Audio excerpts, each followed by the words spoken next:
Hi friends, welcome to Warrior Choice Academy. మనం previous వీడియోలో release చేసినటువంటి APSC group 2 mains top 20 expected model పేపర్స్లో politics సంబంధించి 76 నుంచి 100 వరకు ఎంసీక్యూస్ని ఎక్స్ప్లెయిన్ చేసుకున్నాము. ఈ వీడియోలో 101 నుంచి 125 వరకు ఉన్నటువంటి ఎంసీక్యూస్ని ఎక్స్ప్లెయిన్ చేసుకోబోతున్నాం. చూడండి, మనము ఏపీఎస్సి గ్రూప్ 2 మెయిన్స్కి సంబంధించి సిలబస్ కవర్ అయ్యే విధంగా పేపర్ 1 మరియు పేపర్ 2 బుక్స్ అనేవి మనం మార్కెట్లో రిలీజ్ చేయడం జరిగింది. ఈ 2 బుక్స్ అనేవి టాప్ 20 ఎక్స్పెక్టెడ్ మోడల్ పేపర్స్. ఒక్కొక్క మోడల్ పేపర్లో మనకి 150 ప్రశ్నలు ఉంటాయి. టోటల్గా ఇందులో 3000 బిట్స్, ఇందులో 3000, టోటల్ 6000 బిట్స్. అన్ని సబ్జెక్ట్స్కి సంబంధించి మనము సిలబస్ని కవర్ చేసే విధంగా రూపొందించడం జరిగింది. ఎవరైనా మీకు ఈ బుక్స్ కావాలి అనుకుంటే హైదరాబాద్ మరియు మన ఆంధ్రప్రదేశ్లోని అన్ని ప్రముఖ బుక్ స్టాల్స్లో ఈ బుక్స్ అనేవి అందుబాటులో ఉన్నాయి. ఎవరైనా పోస్టల్ ద్వారా కూడా ఈ బుక్స్ మీ ఇంటి వద్దకే రావాలి అంటే 9100140284 ఆ నెంబర్కి కనుక వాట్సాప్లో మీరు డీటెయిల్గా మీ అడ్రస్ పంపిస్తే ఇలా ప్యాక్ చేసి మీ ఇంటికి పంపించడం జరుగుతుంది. ఓకేనా? చూడండి, ఇంక మనం క్లాస్లోకి వెళ్తే మనము ప్రీవియస్ క్లాస్లో 76 నుంచి 100 వరకు పాలిటీకి సంబంధించిన 25 బిట్స్ని మనం ఎక్స్ప్లెయిన్ చేసుకున్నాము. ఈ వీడియోలో 101 నుంచి 101 నుంచి 125 వరకు ఉన్నటువంటి ఎంసీక్యూస్ ఎక్స్ప్లెయిన్ చేసుకోబోతున్నాం. Question number 101. క్రింది సూత్రాలలో వేటి ఆధారంగా భారతదేశంలోని పార్లమెంటరీ వ్యవస్థ తరహా ప్రభుత్వం నిర్వహించబడుతుంది? చూడండి, ప్రభుత్వాలు 2 రకాలు: పార్లమెంటరీ తరహా ప్రభుత్వం, అధ్యక్ష తరహా ప్రభుత్వం. భారతదేశము రాజ్యాంగ పరిషత్ రాజ్యాంగ నిర్మాణంలో భాగంగా, చర్చల్లో భాగంగా భారతదేశానికి పార్లమెంటరీ తరహా ప్రభుత్వాన్ని ఇవ్వాలి అని నిర్ణయించి ఆ విధంగా మన పార్లమెంటరీ తరహా వ్యవస్థను మనం స్వీకరించడం జరిగింది. ఈ పార్లమెంటరీ తరహా ప్రభుత్వంలో నామమాత్రపు అధికారిగా రాష్ట్రపతి, వాస్తవ అధికారిగా ప్రధాని మరియు ప్రధాని నేతృత్వంలోని మంత్రి మండలి అనేది ఉంటుంది. ఈ మంత్రి మండలి దిగువ సభ అంటే ప్రజాసభ, లోక్సభకు సమిష్టి బాధ్యత కలిగి ఉంటుంది. సమిష్టి బాధ్యత అంటే ఏంటి? లోక్సభలో మెజారిటీ కలిగి ఉన్నంత కాలం మాత్రమే వాళ్ళ అధికారంలో కొనసాగుతారు. ఇప్పుడు ఏ అంశాలు పార్లమెంటరీ తరహా ప్రభుత్వానికి సంబంధించిన అంశాలు అని ప్రశ్న అడగడం జరిగింది. చూడండి, నామమాత్రపు కార్యనిర్వాహక అధిపతి. అవును, కరెక్టే. మన పార్లమెంటరీ తరహా ప్రభుత్వంలో నామమాత్రపు కార్యనిర్వహణాధిపతిగా రాష్ట్రపతి వ్యవహరించడం జరుగుతుంది. ఆ తర్వాత ఎగువ సభ చైర్మన్గా ఉపరాష్ట్రపతి, మంత్రి మండలితో నిజ కార్యనిర్వాహక అధికారం, వాస్తవ కార్యనిర్వాహక అధికారం అంటే ఎవరు వాస్తవంగా కార్యనిర్వాహక అధికారి? మంత్రి మండలి నేతృత్వంలో ఎవరైతే ప్రధాని గారి నేతృత్వంలో ఉన్నటువంటి మంత్రి మండలి. దిగువ సభకు కార్యనిర్వాహక శాఖ బాధ్యత అంటే లోక్సభకు సమిష్టి బాధ్యత వహించాలి. ఇక్కడ ఎగువ సభ చైర్మన్గా ఉపరాష్ట్రపతి ఉండడము అనేది పార్లమెంటరీ తరహా ప్రభుత్వం కాదు. మామూలుగా మనం ఏమనుకుంటాము, భారతదేశంలో ఎగువ సభ చైర్మన్గా ఉపరాష్ట్రపతి కదా వ్యవహరించేది అనుకుంటాం. కరెక్టే కదా? కరెక్టే. ఎగువ సభ మన రాజ్యసభ. రాజ్యసభకు చైర్మన్ ఎవరు? ఉపరాష్ట్రపతి. అందులో డౌట్ లేదు. అయితే క్వశ్చన్ ఏమడిగారు, పార్లమెంటరీ వ్యవస్థ తరహా ప్రభుత్వంలో ఇది భాగమా? పార్లమెంటరీ తరహా ప్రభుత్వ విధానంలో అది భాగం కాదు. పార్లమెంటరీ తరహా ప్రభుత్వంలో వాస్తవ కార్యనిర్వహణాధికారి మరియు నామమాత్రపు అధికారి. నామమాత్రపు అధికారి రాష్ట్రపతి, వాస్తవ కార్యనిర్వాహక అధికారి ప్రధాని నేతృత్వంలోని మంత్రి మండలి. ఈ వాస్తవ కార్యనిర్వహణ అధికారం కలిగిన వాళ్ళు లోక్సభకు సమిష్టి బాధ్యత కలిగి ఉంటారు. లోక్సభ, దిగువ సభ, ప్రజాసభ. ఇలా ఎగువ సభ చైర్మన్గా ఉపరాష్ట్రపతి వ్యవహరించడం అనేది మనము అమెరికా నుంచి తీసుకున్నాం. అక్కడ అమెరికాలో సెనేట్, కాంగ్రెస్. ఇప్పుడు మనకు లోక్సభ, అక్కడ కాంగ్రెస్. ఇక్కడ రాజ్యసభ, అక్కడ ఎగువ సభ సెనేట్. అక్కడ సెనేట్కి అమెరికా ఉపాధ్యక్షుడు లేదా ఉపాధ్యక్షురాలు చైర్మన్గా వ్యవహరిస్తారు. ఆ విధానాన్ని మనం అమెరికా నుంచి తీసుకున్నాం. అదే పార్లమెంటరీ తరహా ప్రభుత్వం, ఈరోజు మనం ఏదైతే పార్లమెంటరీ తరహా ప్రభుత్వ విధానాన్ని అనుసరిస్తున్నామో ఆ విధానం మనం ఏ దేశం నుంచి గ్రహించాము? బ్రిటన్ నుంచి గ్రహించడం జరిగింది. ఇక్కడ ఆన్సర్ ఏంటి? 1, 3 మరియు 4. చూడండి జాగ్రత్తగానండి. 1, 2, 3, 4 ఈ 4 కరెక్టే. అయితే క్వశ్చన్ ఏంటి? పార్లమెంటరీ వ్యవస్థ తరహా ప్రభుత్వానికి సంబంధించిన అంశం అని అడిగారు కాబట్టి ఈ రెండో పాయింట్ అనేది పార్లమెంటరీ తరహా ప్రభుత్వ విధానం కిందికి రాదు. 1, 3, 4. Next answer C. Question number 102. ఈ కింది లక్షణాలను పరిశీలింపుము. నామమాత్రపు రాజ్యాధిపతిని కలిగి ఉండడం. నామమాత్రపు రాజ్యాధిపతిని కలిగి ఉండేది పార్లమెంట్ తరహా ప్రభుత్వము. ఆ తర్వాత క్యాబినెట్ యొక్క సమిష్టి బాధ్యత. సమిష్టి బాధ్యత సూత్రం అంటే ఏం చెప్పాము? దిగువ సభకి, లోక్సభకి సమిష్టి బాధ్యత కలిగి ఉండాలి. అంటే లోక్సభలో ఎవరైతే మెజారిటీ కలిగి ఉంటారో ఆర్టికల్ 75(3) ప్రకారం లోక్సభలో మెజారిటీ కలిగి ఉండాలి. ఈ మెజారిటీ కలిగి ఉన్నంత వరకే ప్రభుత్వం అధికారంలో ఉంటుంది. అంటే రాజ్యసభలో మెజారిటీ లేకపోతే ఏం కదా, రాజ్యసభలో మెజారిటీ లేకపోతే ఏం కాదు. ప్రభుత్వం మనుగడ సాగించాలి అన్నా, ప్రభుత్వం ఏర్పడాలి అన్నా మనకు ఎక్కడ మెజారిటీ ఉండాలి? లోక్సభలో మెజారిటీ ఉండాలి. అదే సమిష్టి బాధ్యత. ఆ తర్వాత శాసనసభకు కార్యనిర్వాహక వర్గం జవాబుదారీ. అంటే మనం ఏదైతే సమిష్టి బాధ్యత అని చెప్పుకున్నామో మంత్రిమండలి, మరియు ఈ మంత్రిమండలి ఎప్పటి వరకు అధికారంలో ఉంటుంది? శాసనసభలో, అంటే లోక్సభ, కేంద్రంలో లోక్సభ, రాష్ట్రంలో శాసనసభ, అక్కడ మెజారిటీ కలిగి ఉన్నంత వరకు మాత్రమే వాళ్ళు ప్రభుత్వాన్ని కొనసాగిస్తారు. సో అది జవాబుదారితనం, అది కూడా కరెక్టే. ఆ తర్వాత అధికారాల వేర్పాటు. చూడండి, అధికారాల వేర్పాటు అనేది అధ్యక్ష తరహా ప్రభుత్వంలో ఉంటుంది. అది పార్లమెంటరీ తరహా ప్రభుత్వం కాదు. అధికారాలని డివైడ్ చేసి అధ్యక్ష తరహా ప్రభుత్వంలో అధికారాల ఏర్పాటు సపరేట్గా, సపరేషన్ ఆఫ్ పవర్స్ అనేది అధ్యక్ష తరహా. ఎగ్జాంపుల్, మనకు అమెరికా దేశంలో అధికారాల వేర్పాటు సిద్ధాంతం ఉంటుంది, పార్లమెంటరీ తరహా ప్రభుత్వంలో కాదు. సో వీటిలో ఏవి పార్లమెంటరీ తరహా ప్రభుత్వ లక్షణాలు అంటే 1, 2, 3. 1, 2, 3 మాత్రమే పార్లమెంటరీ తరహా ప్రభుత్వాలు. చూడండి, మనకు పాలిటీలో స్కోరింగ్ ఎక్కువ తెచ్చుకునే అవకాశం ఉంది. అట్ ది సేమ్ టైం ఇలా లెంగ్తీ క్వశ్చన్లు ఇచ్చినప్పుడు తెలిసిన ప్రశ్నలు కూడా తప్పు పెట్టే ఆస్కారం ఉంది. కాబట్టి 1కి 2 సార్లు ప్రశ్న చదివి, ఆప్షన్స్ చదివి, ప్రశ్నలో సరైనది అడిగారా, సరికానిది అడిగారా ఏంటి అని చెప్పేసి మీరు చూసుకుని ఆన్సర్ పెట్టండి. Next question number 103.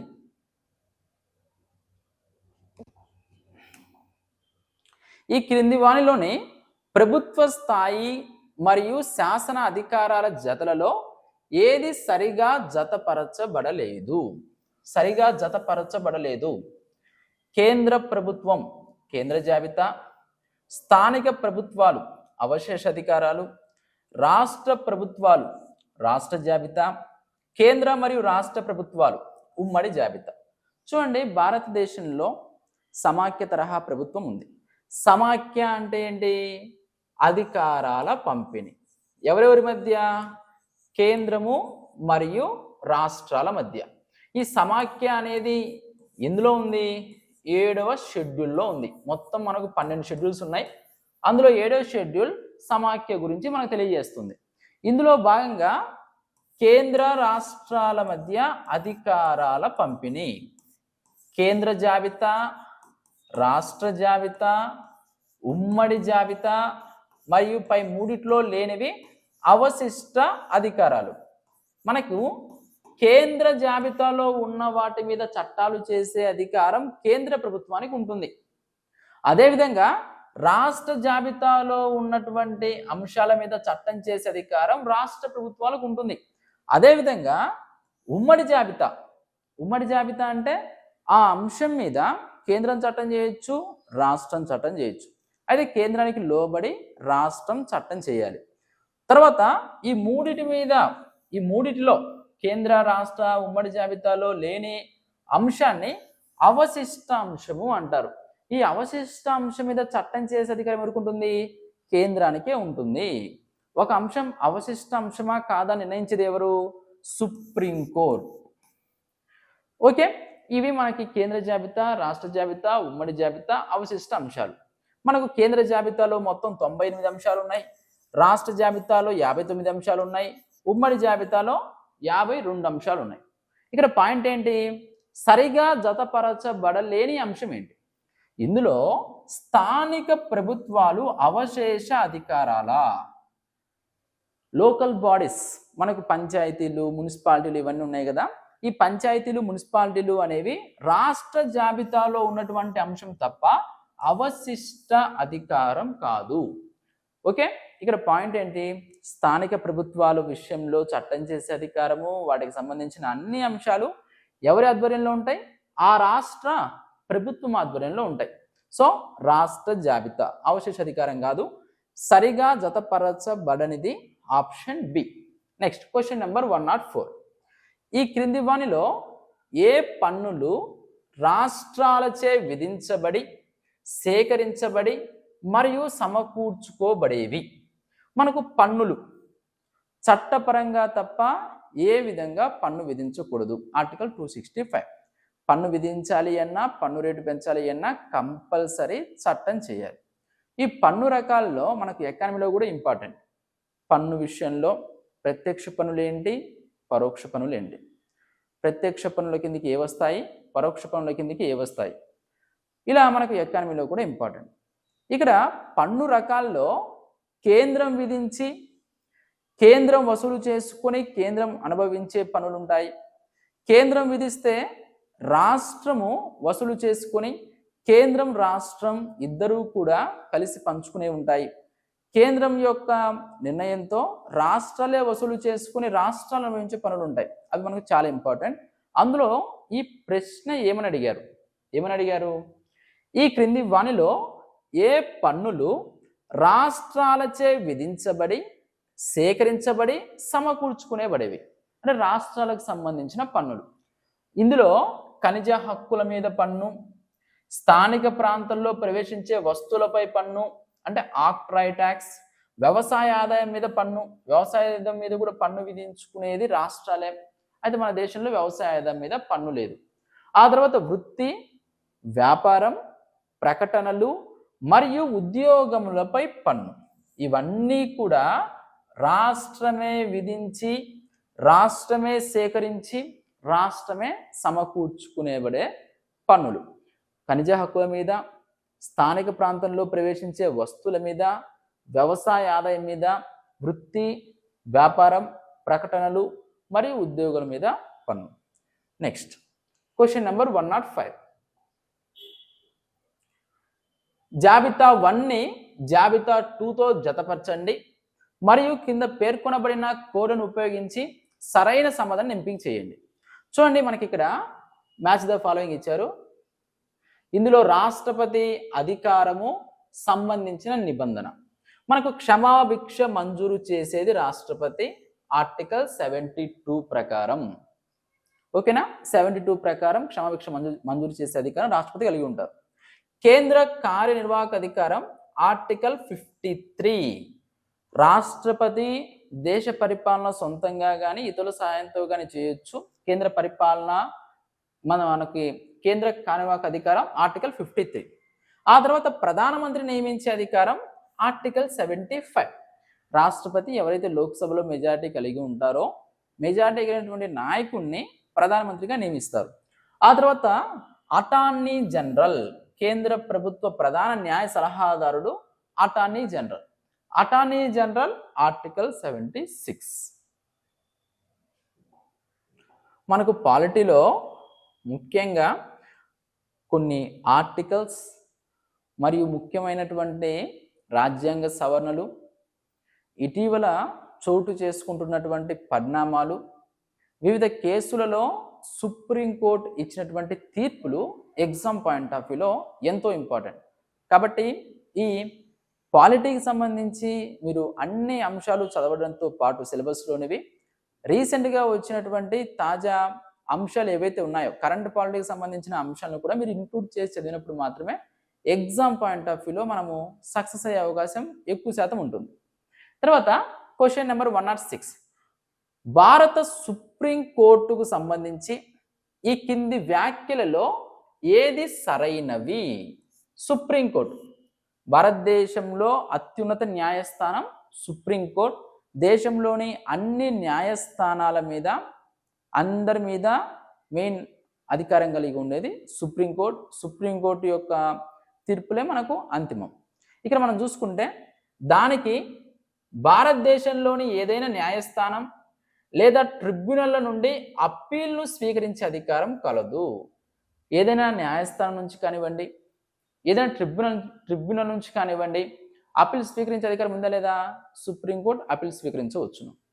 దానికి రాష్ట్రపతి ద్వారా నిర్దేశించబడిన శాసనాత్మక లేదా వాస్తవాత్మక ప్రశ్నలపై సలహాపూర్వక అభిప్రాయాన్ని వెలువరించే అధికారం కలదు. ఆర్టికల్ 143 ప్రకారము భారత రాష్ట్రపతి సుప్రీంకోర్టును న్యాయ సలహా కోరవచ్చును. సుప్రీంకోర్టును న్యాయ సలహా కోరినప్పుడు సుప్రీంకోర్టు న్యాయ సలహా కూడా ఇవ్వవచ్చును. ఆ తర్వాత సుప్రీంకోర్టు న్యాయమూర్తుల జీతాలు పార్లమెంట్ ఓటుకు లోబడి ఉంటాయి. చూడండి, ఏదైతే సుప్రీంకోర్టు ప్రధాన న్యాయమూర్తి 2,80,000, సుప్రీంకోర్టు న్యాయమూర్తులు 2,50,000 శాలరీ కలిగి ఉన్నారో అవి నిర్ణయించేది పార్లమెంటే, దానిలో డౌట్ లేదు. అయితే పార్లమెంటులో సుప్రీంకోర్టు న్యాయమూర్తుల జీతభత్యాలు అనేవి ఎట్టి పరిస్థితుల్లో ఓటింగ్ నిర్వహించరు. వాటి మీద ఓటింగ్ నిర్వహించరు. ఎంత ఈ సంవత్సరం ఎంత పెంచుతున్నాము, లేదా గతంతో పోల్చుకుంటే ఎంత పెంచుతున్నాము, దీని యొక్క మీ అభిప్రాయం తెలియజేయండి, ఓటింగ్ పెడుతున్నాము అని చెప్పేసి అనరు. వారి యొక్క జీతభత్యాలు సాధారణంగా తగ్గించరు. అత్యవసర పరిస్థితుల్లో తగ్గించవచ్చును, కోత విధించవచ్చును. సుప్రీంకోర్టు న్యాయమూర్తుల జీతాలు పార్లమెంట్ ఓటుకు లోబడి ఉంటాయి. ఈ స్టేట్మెంట్ రాంగ్. తర్వాత దీని అధికార పరిధి భారతదేశంలోని అన్ని ఇతర న్యాయస్థానాలపై కట్టుబాటు కలిగి ఉంటుంది. భారతదేశంలోని అన్ని న్యాయస్థానాలు వాటి యొక్క పరిధి దేని కింద ఉంటుంది? Main supreme court. సుప్రీంకోర్టు కిందే అన్ని న్యాయస్థానాలు ఉంటాయి. సో 124 అనేది కరెక్ట్. మూడవది ఏదైతే మూడవ స్టేట్మెంట్ ఇచ్చారో ఇది రాంగ్. నెక్స్ట్ క్వశ్చన్ నెంబర్ 107, రాజ్యాంగంలోని ప్రకరణ 163 ప్రకారం గవర్నర్కు మంత్రులు ఇచ్చిన సలహా మాన్యతను సంబంధించి ఈ కింది వ్యాఖ్యలలో ఏది సరైనది? చూడండి, గవర్నర్ రాష్ట్ర ప్రభుత్వంలో ఉండేది గవర్నర్. కేంద్రంలో ఏ విధంగా రాష్ట్రపతి ఉంటారో రాష్ట్రంలో ఉండేది గవర్నర్. అయితే గవర్నర్ కూడా నామమాత్రపు కార్యనిర్వహణ అధికారి. ముఖ్యమంత్రి నేతృత్వంలోని మంత్రిమండలి ఇచ్చిన సలహాలను ఎవరు పాటిస్తారు? గవర్నర్ పాటించడం జరుగుతుంది. ఆర్టికల్ 163 ప్రకారం గవర్నర్కు మంత్రులు ఇచ్చిన సలహా మాన్యతకు సంబంధించి ఈ వ్యాఖ్యలలో ఏది సరైనది అంటే, గవర్నర్కు మంత్రులు సలహా ఇస్తారు కదా, ఆ సలహాకు సంబంధించి ప్రశ్న అడిగారు. ఏంటో చూద్దాం. ఆప్షన్స్: దానిని ఏ న్యాయస్థానంలోనూ విచారించరాదు, దాన్ని సుప్రీంకోర్టులో విచారించవచ్చును, అన్ని న్యాయస్థానాల్లో విచారించవచ్చును, హైకోర్టులో విచారించరాదు అని కాదు. మంత్రులు ఇచ్చినటువంటి సలహాలని ఏవైతే పరిపాలన పరంగా ఉంటాయో ఏ న్యాయస్థానాల్లో కూడా ప్రశ్నించడానికి వీలు లేదు. అది సుప్రీంకోర్టు అయినా కానివ్వండి, హైకోర్టు అయినా కానివ్వండి, ఎలాంటి ట్రిబ్యునల్ అయినా కానివ్వండి, ఏ న్యాయస్థానంలో ప్రశ్నించడానికి వీలు లేదు. సో 107కి ఆన్సర్ ఏ. నెక్స్ట్ క్వశ్చన్ నెంబర్ 108, సుప్రీంకోర్టులో జడ్జిల సంఖ్యను నిర్ణయించు అధికారం ఎవరికి కలదు? మనం చూసుకుంటే జడ్జిల సంఖ్య ఎంతమంది జడ్జిలు ఉండొచ్చు? మనకు ఫస్ట్లో 1+7 ఉండేవాళ్ళు, ఆ తర్వాత ఇప్పుడు పెంచుకుంటూ వచ్చి 1+33 అలా ఉన్నారు. ఇలా మనకు సుప్రీంకోర్టు జడ్జిలు ఎంతమంది ఉండవచ్చు అని చెప్పేసి నిర్ణయించేది ఎవరు అంటే ప్రధానమంత్రి సంప్రదింపులతో రాష్ట్రపతి, భారత ప్రధాన న్యాయమూర్తి సంప్రదింపులతో రాష్ట్రపతి, రాజ్యసభకు చట్టం ద్వారా, పార్లమెంటుకు చట్టం ద్వారా. సుప్రీంకోర్టు న్యాయమూర్తుల జీతభత్యాలు మనం ఇందా చెప్పుకున్నాం. ఆ జీతభత్యాల విషయంలో నిర్ణయించేది పార్లమెంట్ అని చెప్పాము. At the same time supreme court న్యాయమూర్తులు ఎంతమంది ఉండాలి, జడ్జెస్ సంఖ్య రాజ్యాంగంలో సుప్రీంకోర్టు గురించి ప్రస్తావించారు. అయితే ఎంతమంది న్యాయమూర్తులు ఉండాలి అనే అంశం ప్రస్తావించలేదు. దానిని భారత పార్లమెంటుకే వదిలివేయడం జరిగింది. సో పార్లమెంట్ చట్టం ద్వారా నిర్ణయిస్తుంది. Answer D. Next 109. Question number 109. ఈ కింది ప్రకటనల్లో గవర్నర్కు సంబంధించి అన్ని సరైనవే, ఒకటి తప్ప. గవర్నర్కు సంబంధించి అన్ని అంశాలు కరెక్టే, ఒకటి రాంగ్ ఆన్సర్ ఉంది. ఏంటో చెప్పండి. రాజ్యసభలకు దేనికి గవర్నర్ సమాధానం చెప్పాల్సిన అవసరం లేదు. కరెక్టే.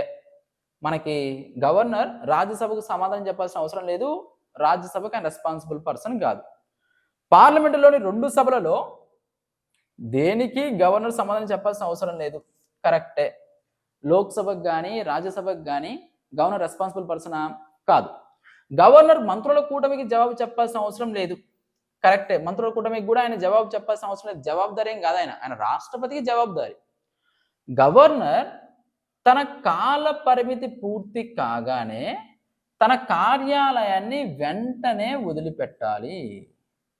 ఇది రాంగ్ ఆన్సర్.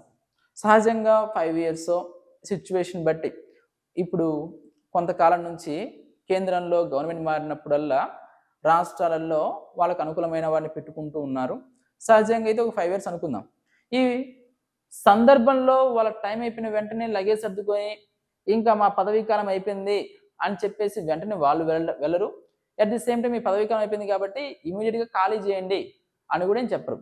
నూతన గవర్నర్ వచ్చే వరకు సహజంగా వాళ్ళు వారి యొక్క విధులను నిర్వర్తిస్తూ ఉంటారు, వాళ్ళ కార్యాలయంలో వాళ్ళు ఉంటారు. కాబట్టి ఇందులో రాంగ్ ఆన్సర్ ఆప్షన్ డి, 109కి డి.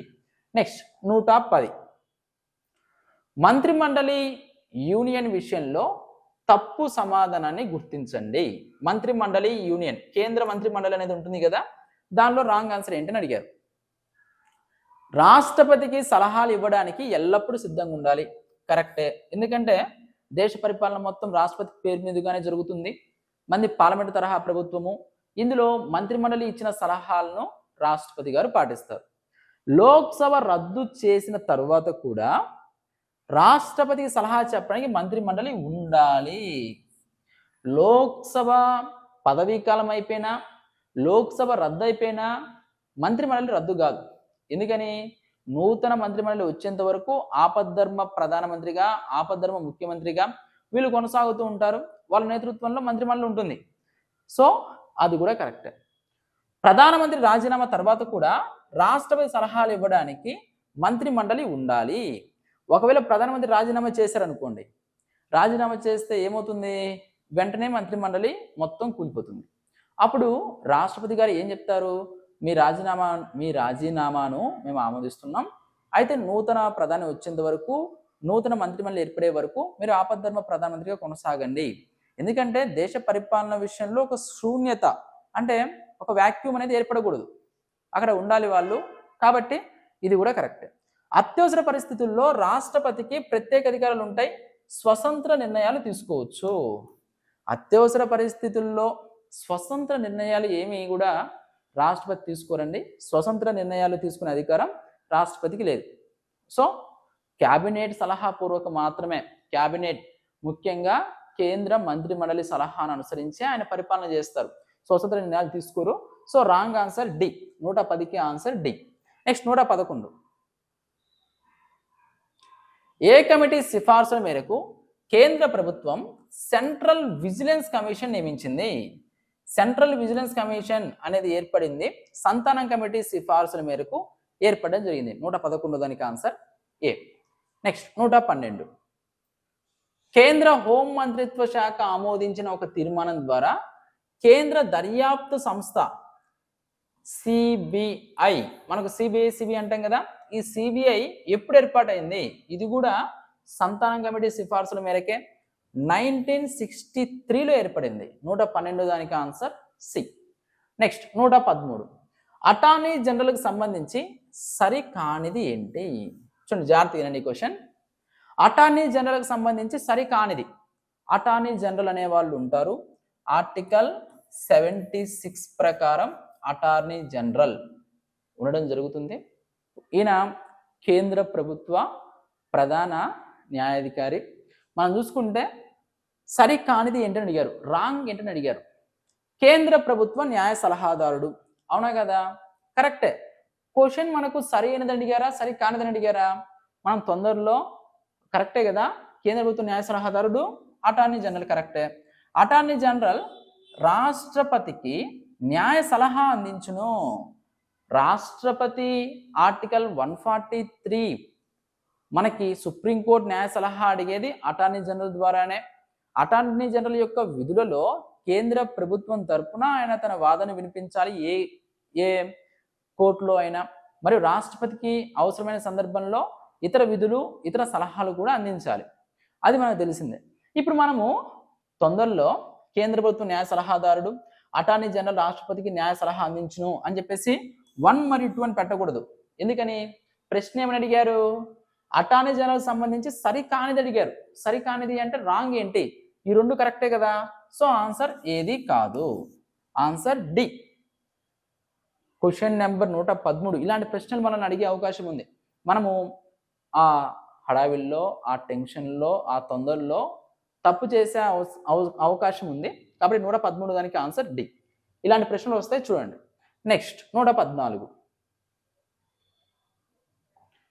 కేంద్ర పన్నుల్లో రాష్ట్రాల వాటా 32% నుండి 42% పెంచాలని సిఫార్సు చేసిన కమిటీ ఏది? 14వ ఫైనాన్స్ కమిషన్. మనకు ఆర్థిక సంఘం ఆర్టికల్ 280 ప్రకారం ఆర్థిక సంఘం అనేది ఉంటుంది 1+4. ఈ ఆర్థిక సంఘాన్ని రాష్ట్రపతి నియమిస్తారు. కేంద్రానికి రాష్ట్రానికి మధ్య పన్నుల పంపిణీ విషయంలో మనకి ఇంతకుముందు 1%, 1.5%, 2% అలా పెంచేవాళ్ళు. అయితే 14వ ఆర్థిక సంఘం వచ్చిన తర్వాత డైరెక్ట్గా కేంద్రం నుంచి రాష్ట్రానికి వచ్చే పన్ను రాబడి 32% నుంచి 42% పెంచడం జరిగింది. ఇది 14వ కమిషన్. Next question number 115. కేంద్రం రాష్ట్రాల మధ్య వివాదాలు పరిష్కరించే అంతర్రాష్ట్ర కౌన్సిల్ గూర్చి తెలిపే ఆర్టికల్ ఏది? ఆర్టికల్ 263 అంతర్రాష్ట్ర మండలి. ఈ అంతర్రాష్ట్ర మండలి అనేది 1990 ఆ టైంలో ప్రధానమంత్రిగా విపి సింగ్ గారు ఉన్న హయాంలో ఏర్పడడం జరిగింది. ఏవైనా వివాదాలు వచ్చినప్పుడు ఈ అంతర్రాష్ట్ర మండలికి ప్రధానమంత్రి గారు అధ్యక్షత వహిస్తారు. అన్ని రాష్ట్రాల ముఖ్యమంత్రులు సభ్యులుగా ఉంటారు. అంతర్రాష్ట్ర మండలి సమావేశాలు జరుగుతూ ఉంటాయి.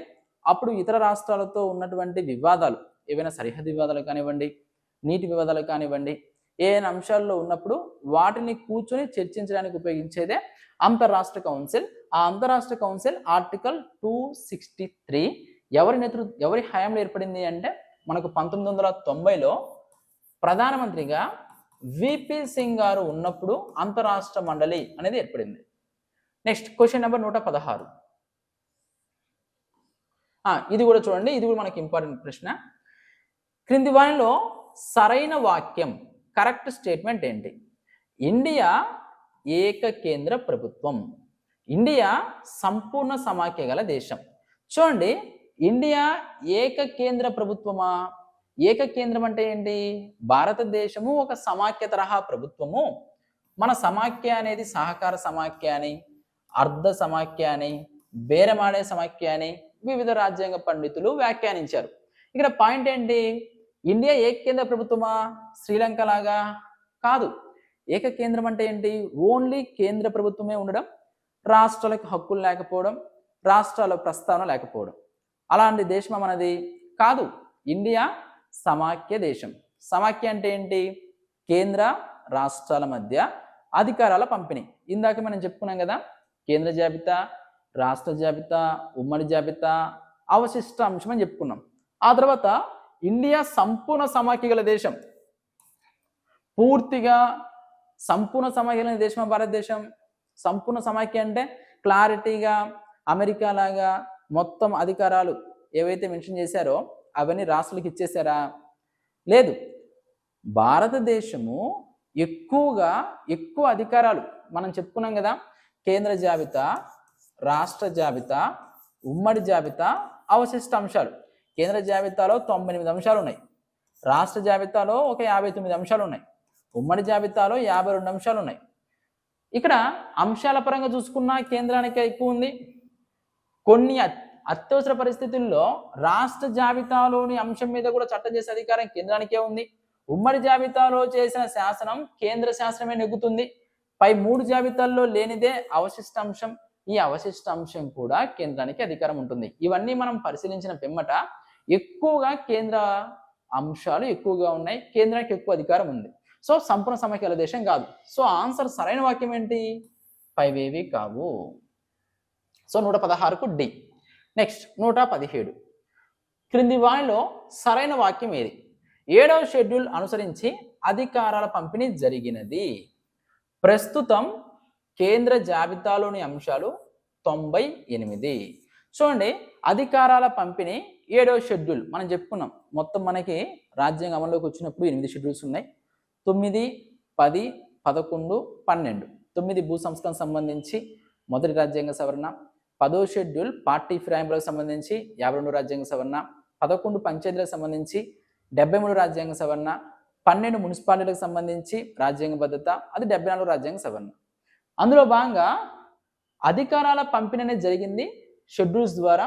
7వ షెడ్యూల్ ద్వారా కేంద్ర జాబితాలో ఉన్న అంశాలు 98, రాష్ట్ర జాబితాలో ఉన్న అంశాలు 59. అదే ఉమ్మడి కేంద్ర జాబితాలో ఉన్న అంశాలు 98, రాష్ట్ర జాబితాలో ఉన్న అంశాలు 59, అదే ఉమ్మడి జాబితా అయితే 52.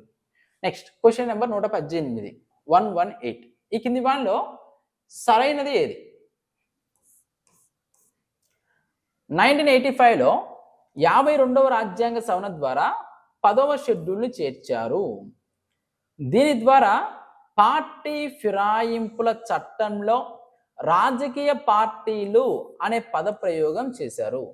చూడండి, రాజకీయ నాయకులు ఒక పార్టీలో గెలిచి ఇంకో పార్టీలోకి వెళ్ళడం, రాజకీయంగా నైతిక విలువలు పడిపోతున్నాయి అన్న ఉద్దేశంతో రాజీవ్ గాంధీ గారి ప్రభుత్వ హయాంలో 52వ రాజ్యాంగ సవరణ ద్వారా 10వ షెడ్యూల్ తీసుకొచ్చారు. ఈ 10వ షెడ్యూల్ ప్రకారం పార్టీ ఫిరాయింపు నిరోధక చట్టాన్ని తీసుకొచ్చారు.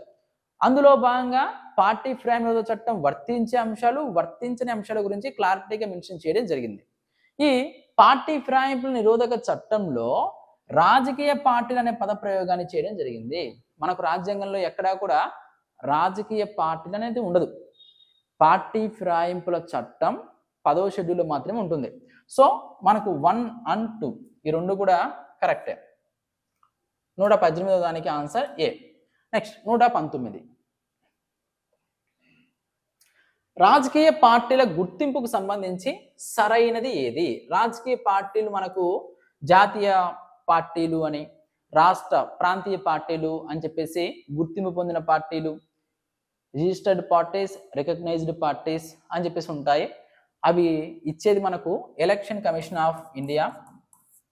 చూడండి, ప్రజా ప్రాతినిధ్య చట్టం 1951 ప్రకారం రాజకీయ పార్టీలు కేంద్ర ఎన్నికల సంఘం వద్ద నమోదు చేసుకోవాలి. ఏదైనా రాజకీయ పార్టీ పెట్టాలి అంటే మనకి కొన్ని టర్మ్స్ అండ్ కండిషన్స్ ఉన్నాయి. దాన్ని బేస్ చేసుకొని కేంద్ర ఎన్నికల సంఘం వద్ద రిజిస్టర్ చేసుకోవాలి. ఆ పార్టీ సిద్ధాంతాలు, నిర్మాణం, విధి విధానాలు పేర్కొంటూ రాజ్యాంగం పట్ల రాజ్యాంగ లక్ష్యాలను అఫిడవిట్లో కూడా పేర్కొంటూ హామీ ఇవ్వాలి. ఆ పార్టీ యొక్క ఇంటెన్షన్, విధి విధానాలు, వాటికి సంబంధించిన అంశాలు అనేవి రాజ్యాంగ లక్ష్యాన్ని అఫిడవిట్లో పేర్కొంటూ హామీ కూడా ఇవ్వాలి. సో రెండు కూడా కరెక్టే, 1 and 2. నెక్స్ట్ 120వ ప్రశ్న. భారత రాజకీయ పార్టీల లక్షణాలు ఏవి? చూడండి, భారతదేశంలో మనకి ఇప్పుడు అమెరికాలో అనుకోండి, అమెరికాలో ఈ సంవత్సరం మనకి అధ్యక్ష ఎన్నికలు అనేవి ఉన్నాయి. అక్కడ రిపబ్లిక్ పార్టీ, డెమోక్రటిక్ పార్టీ. అదేవిధంగా బ్రిటన్లో కూడా లేబర్ పార్టీ, కన్జర్వేటివ్ పార్టీ ఇలా ఉన్నాయి. అదే మన భారతదేశంలో అనుకోండి, భారతదేశంలో మనకు బీజేపీ, కాంగ్రెస్ పార్టీ, ఆ తర్వాత తృణమూల్ కాంగ్రెస్, ఆ తర్వాత మనకి సిపిఐ, సిపిఎం, టిఎంసి, బిఎస్పి, ఇలా అనేక పార్టీలు ఉన్నాయి. మరియు రాష్ట్ర పార్టీలు కూడా, ప్రాంతీయ పార్టీలు కూడా చాలా ఉన్నాయి. భారతదేశంలో ఏక పార్టీ వ్యవస్థ లేదు, చైనాలో కమ్యూనిస్ట్ పార్టీ లాగా. అట్ ది సేమ్ టైం అమెరికాలో, బ్రిటన్లో లాగా ద్విపార్టీ వ్యవస్థ లేదు. భారతదేశంలో బహుళ పార్టీ వ్యవస్థ ఉంది. ఒకవైపు జాతీయ పార్టీలు ఉన్నాయి, మరొక వైపు రాష్ట్ర పార్టీలు కూడా ఉన్నాయి. చూడండి, దేశంలోని కొన్ని పార్టీలకు నిర్దిష్టమైన రాజకీయ ఆదర్శం కానీ, సామాజిక ఆర్థిక లక్ష్యాలు కానీ లేవు. పర్టికులర్గా కొన్ని ఆదర్శాలతో ఏమైనా ఉన్నాయంటే, కొన్ని పార్టీలు మనకు పుట్టగొడుగుల్లాగా ఎన్నో పార్టీలు ఉన్నాయి. అన్ని పార్టీలు సపరేట్ సిద్ధాంతంతో కానీ, సపరేట్ విధి విధానాలతో కానీ ఏం రాలేదు. So correct. చాలా రాజకీయ పార్టీలు సమ్మోహన నాయకత్వం లేదా వ్యక్తి ఆశ్రయిత ప్రాతిపదిక మీద ఏర్పడ్డాయి. మన భారతదేశంలో ముఖ్యంగా సమ్మోహక నాయకత్వం లేదా వ్యక్తి ఆశ్రయిత ప్రాతిపదికన, అంటే ఒక వ్యక్తిని బేస్ చేసుకుని పార్టీలు ఏర్పడడం. ముఖ్యంగా మన ప్రాంతీయ పార్టీల్లో, అది మన తెలుగుదేశం పార్టీ అనుకోండి, ఎన్టీ రామారావు గారి నేతృత్వంలో రావడం జరిగింది.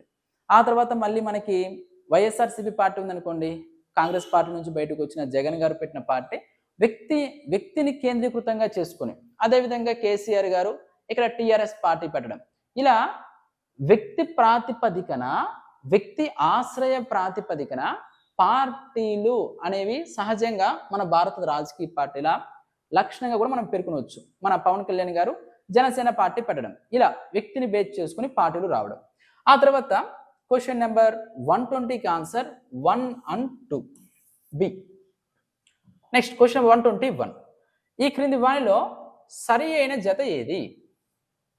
సామ్యవాద, సర్వసత్తాక, సమానత్వం, ఏకత. సామ్యవాదము అంటే సమసమాజ స్థాపన. భారతదేశం సామ్యవాద దేశం, అంటే సమసమాజాన్ని స్థాపించాలి.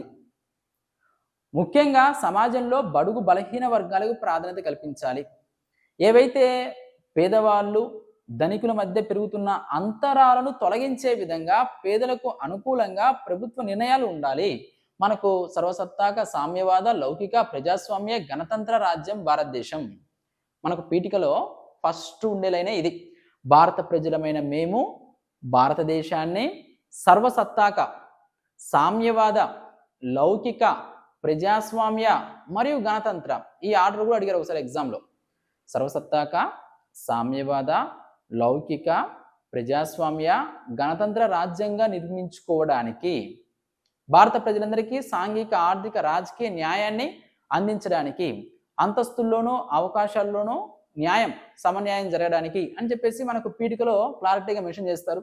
సామ్యవాదము అంటే అర్థం ఏంటి అంటే సమసమాజ స్థాపన. సర్వసత్తాక అంటే సార్వభౌమ అధికారం. సర్వసత్తాక అంటే ఏంటి? భారతదేశం స్వాతంత్రం సంపాదించింది, అమెరికా చెప్పినట్లు, చైనా చెప్పినట్లు, రష్యా చెప్పినట్లు భారతదేశం వింటుందా? వినదు.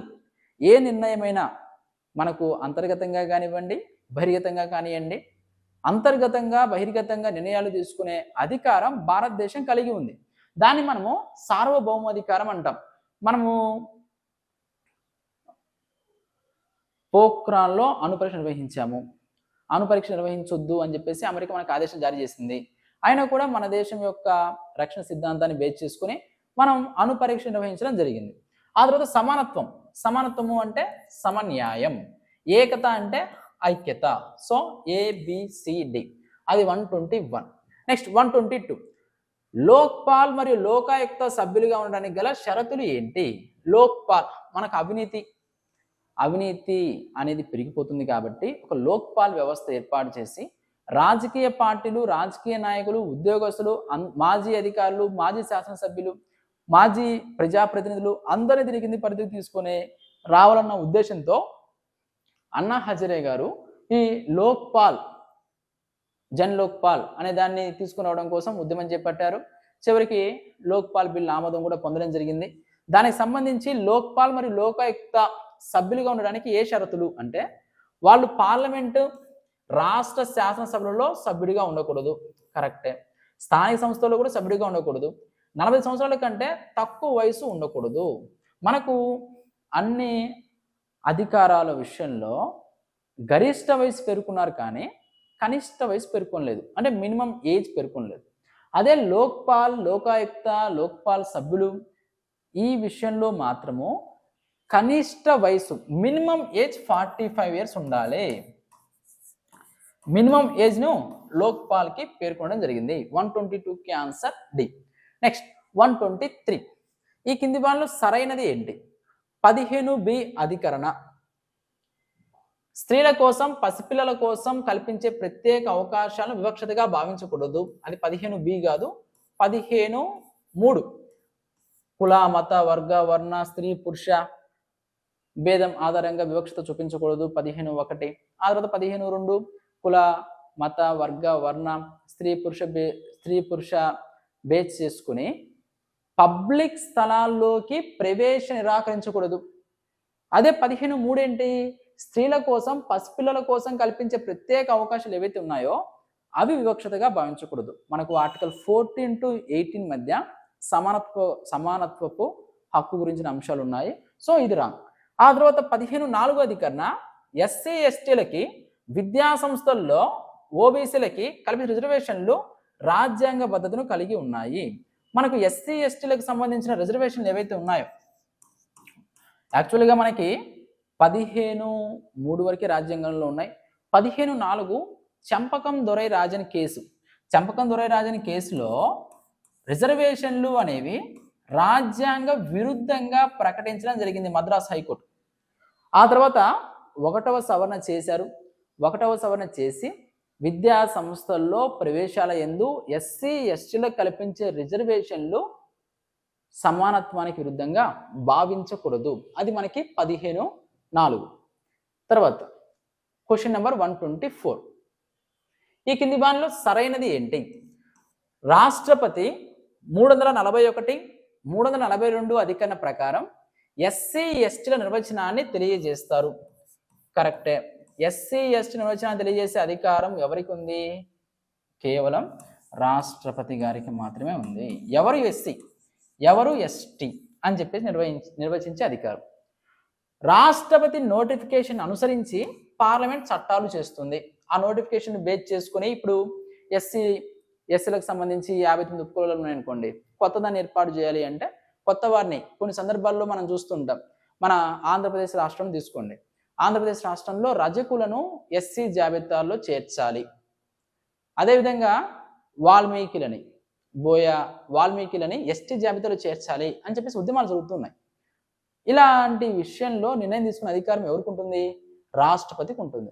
రాష్ట్రపతి గారు తీసుకున్నటువంటి నిర్ణయాన్ని నోటిఫికేషన్ ద్వారా వెలువరించిన తర్వాత పార్లమెంట్ చట్టం చేయడం జరుగుతుంది. ఆ తర్వాత ఈ చట్టాలపై న్యాయస్థానం జోక్యం చేసుకోవచ్చు అని ఇచ్చారు. న్యాయస్థానాలు జోక్యం చేసుకోకూడదు. ఎస్సీ ఎస్టీలకు సంబంధించి వారి యొక్క నిర్వచనానికి సంబంధించి ఎవరు నోటిఫికేషన్ వెలువరిస్తారు? రాష్ట్రపతి గారు. దానికి సంబంధించి చట్టం చేసేది ఎవరు? పార్లమెంట్. ఆ విషయంలో న్యాయస్థానం జోక్యం చేసుకోవచ్చా? సుప్రీంకోర్టు కూడా జోక్యం చేసుకోవడానికి వీల్లేదు. So answer D. 124కి answer D. Next question number 125. ఈ కింది వాళ్ళలో సరైన జతలను సూచించండి. సరైన జత రాయల్ కమిషన్ 1907, సామాజిక అభివృద్ధి పథకం 1952, జాతీయ విస్తరణ సేవా పథకం 1953, జాతీయ సమైక్యతా మండలి 1961. ఇవి మనకి పంచాయతీలకు సంబంధించి మనం ఎంటర్ అవుతున్నాం. ఇది 125. ఇప్పుడు మనం చెప్పుకున్న ఈ వీడియోలో 101 నుంచి 125 వరకు మనం డీటెయిల్ ఎక్స్ప్లెయిన్ చేసుకున్నాము. నెక్స్ట్ వీడియోలో 126 నుంచి 150 వరకు చెప్పుకుంటే పాలిటిక్స్ సంబంధించిన 3 వీడియోలు అయిపోతాయి. ఫస్ట్ మోడల్ పేపర్ని క్లారిటీగా మనం ఎక్స్ప్లెయిన్ చేసుకున్న వాళ్ళం అవుతాం. ఓకే, ఇది మనకి మోడల్ పేపర్ సంబంధించి. ఎవరైనా కూడా ఇంకా మనకి ఈ బుక్స్ తీసుకోకపోతే మార్కెట్లో మన బుక్స్ అనేవి అందుబాటులో ఉన్నాయి. మనం ఇప్పటి వరకు ఇది 5వ వీడియో, 6 వీడియోలు ఒక్కొక్క మోడల్ పేపర్ సంబంధించి రావడం జరుగుతుంది. మనం తొందరలోనే లైవ్ క్లాస్ పెట్టుకొని ఒక్కొక్క మోడల్ పేపర్ని 2 వీడియోల రూపంలో కూడా చెప్పుకుంటాము. పేపర్ 1 మరియు పేపర్ 2కి సంబంధించి ఎవరైనా ఇంకా కూడా ఈ బుక్స్ కావాలి అంటే వాట్సాప్లో డీటెయిల్గా మాకు అడ్రస్ సెండ్ చేస్తే ఈ విధంగా ప్యాక్ చేసి మీకు పంపించడం జరుగుతుంది. విత్ పిన్ కోడ్తో సహా మీ డీటెయిల్ అడ్రస్ని 9100140284 నెంబర్కి వాట్సాప్లో డీటెయిల్ అడ్రస్ పంపించండి. అప్పుడు మీకు బుక్స్ను మనము పోస్టుల ద్వారా పంపించడం జరుగుతుంది. Thank you very much.